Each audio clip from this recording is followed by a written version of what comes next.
যুবক, তুমি কেন কবুল পড়ে বিয়ে পড়ো? আমার তো বুঝে আসে না। বাবা, আপনি কেন আপনার ছেলেকে কবুল পড়িয়ে বিয়ে দিচ্ছেন? আমার বুঝে আসে না। ভাই, আপনি কেন আপনার মেয়েকে কবুল পড়িয়ে বিয়ে দিচ্ছেন? আমার বুঝে আসে না।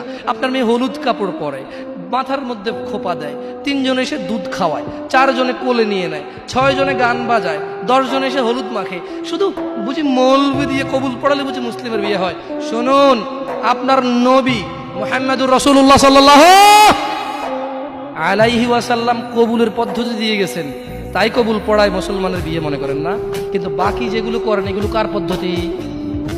কার? মিথ্যা কথা বলবেন না।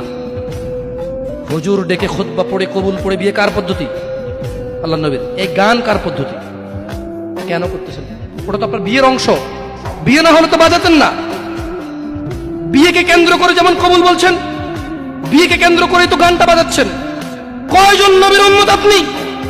আপনার নবীর নাম কি?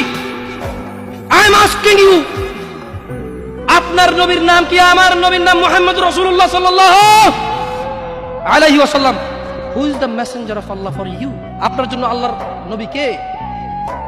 কোন নবীর সুন্নাত পালন করলেন গান বাজিয়ে? আপনার জন্য আমার